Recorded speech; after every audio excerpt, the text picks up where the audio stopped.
London lived for moments like this, not for love, not for devotion, but for spectacle. That season the city held its breath around one question whispered in every drawing room and behind every painted fan. Who would the Duke of Ravenshire choose? The answer mattered more than politics, more than war, because the Duke was not just a man. He was a legend carved from pride, wealth, and ice. The Duke of Ravenshire was everything society worshipped and feared. He was young, impossibly rich, heir to an ancient title, and carried himself like a man who had never been denied anything. Mothers prayed over him. Daughters dreamed of him. But those who truly knew him understood a darker truth. He did not dream. He calculated. Love was not a language he spoke. Reputation was his religion. Control was his comfort. The grandest ball of the season was announced in his honor. Ravenshire Palace blazed with light as if the chandeliers themselves wished to be seen. Every eligible young woman within miles arrived, dressed in hope and silk. Jewels flashed. Music swelled. Laughter filled the air, sharp with nerves. At the center of it all, upon a raised seat draped in gold and crimson, sat the Duke. Not as a host, but as a judge. He wore black velvet. His silver cufflinks caught the candlelight like ice. His face was calm, unreadable, bored. He did not wish to be there. He had agreed only because his mother, the formidable Dowager Duchess, had demanded it. She believed power looked better with a wife beside it. He believed marriage was a contract, not a promise. One by one, the young women were presented. One by one, they were dismissed. Too nervous, too eager, too rehearsed, too much perfume, too little sense. His words were quiet, precise, and devastating. Each rejection landed like a slap delivered with gloves. Girls fled the hall in tears. Mothers whispered furiously. The orchestra faltered. The room filled with shame and fascination. The Duke watched it all with cold detachment. To him, this was not cruelty. It was honesty. Love, he believed, was weakness delayed. Years ago, he had loved once. A painter's daughter. Bright, clever, forbidden. She had died suddenly. The truth of it was never spoken aloud. After that, something in him froze. He swore he would never again be ruled by feeling. From that day on, he ruled everything else. As midnight drew closer, the air thickened with dread. The bravest girls hesitated. The Duke leaned back, wine untouched, patience thinning. If he could have dismissed the entire room at once, he would have. He believed in control, not destiny. Yet destiny has a cruel sense of humor. Across the city, far from glitter and music, a modest townhouse glowed under a single lamp. Lady Evelyn Hartwell sat before a mirror while her mother and sister fussed around her. Pins were placed, pearls adjusted. Hopes pressed upon her shoulders like weight. Evelyn's beauty was quiet. It did not demand attention. It asked for it. Her gown was pale blue, borrowed silk altered by her own careful hands. Her family was nearly ruined. Debts waited like wolves. If the Duke chose her, everything would be saved. "You must go," her mother said, voice shaking. "You must be clever. Smile. Be what he wants." Evelyn looked at her reflection, calm and steady. "And if he wants nothing," she asked softly, "but to humiliate me?" "Then you endure it," her mother whispered. "We have no other choice." Evelyn turned to the window. The city lay gray beneath the early light. Somewhere beyond the fog stood Ravenshire Palace. She had heard the stories. A cruel duke, a broken heart, a man who enjoyed rejection. She had no wish to conquer him. She only wished to survive. The carriage ride was silent. The palace gates rose like judgment. Inside, golden mirrors stretched endlessly. Her name was called, Lady Evelyn Hartwell. She stepped forward without trembling. No exaggerated curtsy, no eager smile. She stood still. The Duke lifted his gaze, expecting nothing. Something made him pause. Her silence, her composure, the way she did not beg for his attention. "Too still," he said. "Pardon?" she replied calmly. "A woman so silent hides too much." "Perhaps," she said. "I have learned when silence serves better than speech." A ripple moved through the room. The Duke leaned forward, unsettled. He studied her for a long moment. "Not suitable," he said at last. The room exhaled, waiting for tears. Evelyn inclined her head. A faint smile touched her lips. "I accept your rejection, Your Grace." Silence fell like thunder. The orchestra stopped. The Duke froze. "You accept it," he said. "Of course," she replied. "It was never a gift I asked for." She turned and walked away. For the first time that night, the Duke felt something crack. His glass hovered midair. His jaw tightened. No woman had ever dismissed him so cleanly. No one had ever walked away untouched. Whispers erupted. Mothers stared. The Dowager Duchess lowered her fan in disbelief. Evelyn did not look back. Each step carried her farther from him and closer to herself. Then his voice cut through the hall, raw and unrestrained. "You go nowhere." The words struck the walls and held the room hostage. Evelyn stopped. Slowly she turned to face him. The Duke stood rigid, no longer composed, no longer distant. For the first time, London saw him undone, and in that silence, fate leaned forward, smiling. The Duke's command hung in the air like a blade that had not yet fallen. "You go nowhere." No one breathed. No one dared move. Evelyn Hartwell stood still, her hand resting lightly on the gilded door, her back straight, her chin lifted. She turned slowly, not in fear, but in calm disbelief, and met the gaze of the most powerful man in the room. Gasps rippled through the crowd. Fans froze mid-flutter. The orchestra sat stiff, bows hovering uselessly above strings. This was no longer a ball. It was a reckoning. The Duke descended from the dais, each step sharp against the marble floor. He did not look at the crowd. He looked only at her. His voice, when he spoke again, was quieter but far more dangerous. "Lady Evelyn Hartwell will remain at Ravenshire Palace." A shock ran through the room. The Dowager Duchess rose at once, silk whispering in warning.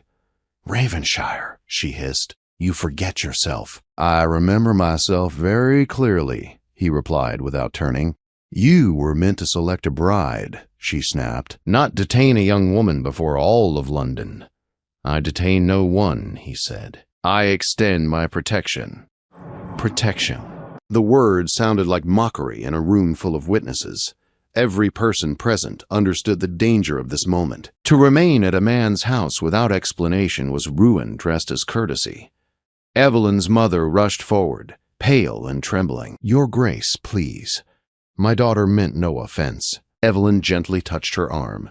"Mama, please." The Duke finally looked at Evelyn again. "You will stay," he said. She met his gaze evenly. "If that is your wish, Your Grace," she replied, her voice steady, "I will remain.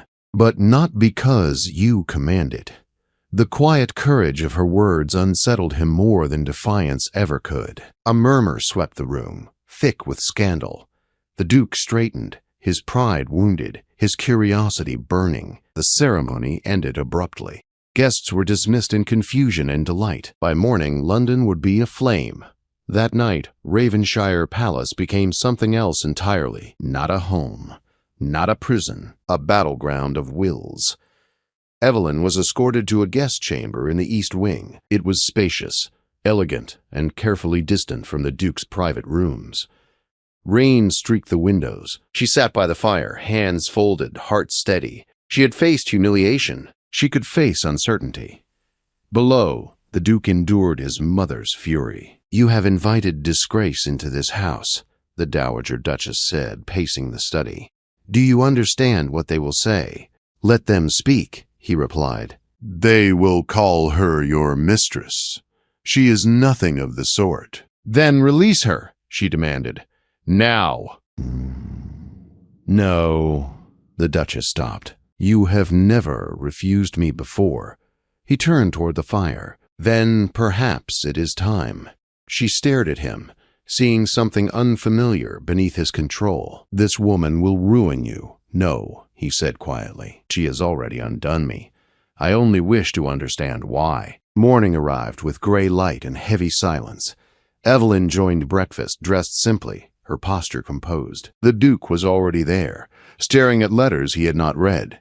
"Good morning," she said. He looked up, startled by her calm. "Did you sleep well?" "Perfectly," she replied, "though I am not used to being the subject of rumor before breakfast." A corner of his mouth twitched. "You will be accustomed to worse if you remain." "I am not afraid of whispers," she said. "Only cages." He studied her, unsettled. Over the following days, he found reasons to summon her, to consult her on books, on charity accounts, on matters he did not truly need her for. Each time she answered with intelligence and restraint. She never flattered, never begged, never tried to impress him. And that, more than beauty, disturbed him deeply. When he paraded former companions through the halls, she barely looked up from her embroidery. When he spoke sharply, she answered with quiet honesty. Once, when he boasted of his influence, she replied, "Power that must announce itself is already uncertain." He laughed then, truly laughed. The sound startled them both. The Dowager Duchess watched closely. "You are changing," she told him one afternoon. "She amuses me," he said too quickly. "No," she replied. "She reveals you." That night, unable to rest, he wandered the corridors until he found himself before a locked door in the west wing. The door he had not opened in years. On impulse, he unlocked it. A fire burned low inside. The room smelled of cedar and memory. Evelyn, wandering with a candle, saw the light beneath the door. Curiosity carried her forward. She entered and saw the veiled portrait at once. "Do not," his voice said sharply. She turned. He stood in the doorway, rain-soaked, hair unbound, defenses stripped away. "I meant no intrusion," she said softly. "That room is closed," he replied. "Then why is it open?" she asked. He hesitated. "Because some wounds refuse to stay buried." She looked at the covered painting. "Who is she?" He closed the door behind him. "She was the only woman I ever loved." The words fell heavy between them. He spoke of her then, of secret meetings, of laughter stolen, of a death never explained, of a heart that froze in self-defense. "I learned that love leaves only loss," he said. "Only if you close the door before it returns," Evelyn replied. The truth of it struck him harder than any accusation. In silence, he pulled the cloth from the portrait. The painted woman smiled softly, alive in memory. "She is beautiful," Evelyn whispered. "She was," he said. "Too gentle for this world." "You did not fail her," Evelyn said. "You survived."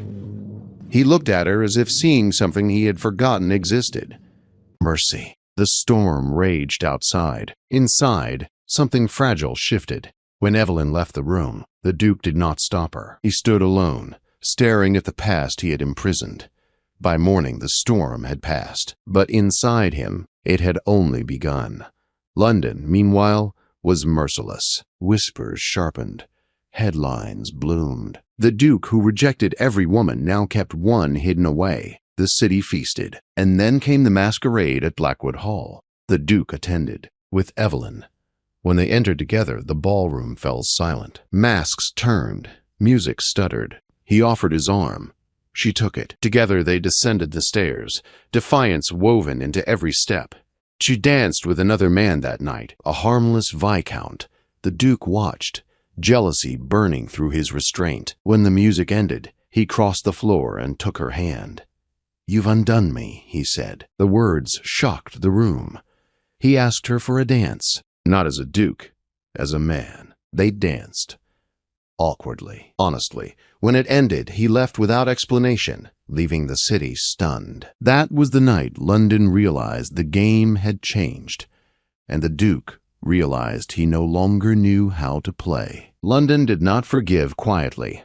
It never had. By morning, the city roared with rumor and delight. Teacups trembled in drawing rooms. Voices rose behind lace curtains. Ink stained breakfast tables as headlines screamed of scandal. The Duke of Ravenshire had declared himself undone, and society could not decide whether to condemn him or savor him. Some called it madness. Others called it strategy. A few, more honest than most, called it love, and spat the word as if it tasted bitter. The Duke did not hide. That was what unsettled them most. He did not flee to the countryside. He did not issue denials. He rode home beside Evelyn in silence, his pride shattered but no longer empty. The carriage rolled through wet streets, London blurred beyond the glass. At the palace, he stopped her beneath the great staircase where they had once stood as strangers. "You should despise me," he said quietly. "I do not," Evelyn replied, "but I do not yet understand you." "I am not certain I understand myself," he admitted. "London will tear you apart for this. I cannot protect you from a world I helped build." "Then stop deciding what protection looks like," she said gently. Later that day, letters arrived. Accusations. Threats. Invitations disguised as judgment. The Dowager Duchess paced like a storm trapped in silk. "You have ruined us," she said. "No," he answered. "I have humbled myself." By afternoon, Edelyn packed her trunk. She had learned long ago that leaving was sometimes the only power left to a woman. The Duke found her in the corridor, cloak folded over her arm. "So it is true," he said. "You are going." "Yes," she replied. "Staying where one's presence wounds is another kind of prison. And if I asked you to stay, then I would ask why." He hesitated. Pride had always filled his silences before. Now he had nothing but truth. "Because I do not know who I am without you." She studied him, seeing not a duke, but a man stripped bare by honesty. "You are the same man you were," she said. "Only now you know what love does to power." "And what does it do?" "It makes it small," she answered, "but true." She turned to leave. "Wait," he said, his voice breaking. "I give you your freedom, truly. If you leave, I will not stop you. If you stay, I will not deserve it." Silence settled like snow. Evelyn turned back slowly. "I was never bound," she said. "Not even when you thought I was." She stepped closer. "I will stay, not because you command it, not because London demands it, but because I choose to." The words unmade him more completely than rejection ever could. He did not touch her. He only bowed his head, reverent at last. That evening the palace grew quiet, not the silence of distance, but of peace. When Evelyn entered his study, he spoke without armor. "They call you a witch," he said. "I know. They cannot name what I feel without condemning it." "Then let them condemn," she replied. "Truth does not require permission." He told her then of the woman he had lost, of how love had terrified him more than loneliness ever could. Evelyn listened without judgment, without interruption. "You are not cursed," she said softly. "You are human. And if I fail again, then you will have loved twice," she said. "And that will mean you lived." He reached for her hand, not to claim, but to ask. She met him halfway. "I once believed love was control," he whispered. "Now I know it commands me, and I choose you," she answered. "Not because I need you, but because I want to." Winter arrived quietly. Snow softened the palace lawns. Gossip faded into boredom, as scandals always do. And one morning, without spectacle, without orchestra or crowd, they married. No jewels, no applause. Only vows spoken with trembling honesty. He knelt before her, not as a duke, but as a man. "I rejected every woman," he said, "because I feared being seen. You saw me and forgave what you found." "You were never hard to see," she replied, "only hard to reach." They walked into the pale morning together, leaving London to invent new stories. Titles mattered less. Power bowed to peace. And so ends the tale that began with pride and ended with grace. A duke who learned obedience through love. A woman who ruled by choice. Sometimes rebellion is quiet. Sometimes forgiveness is the greatest scandal of all.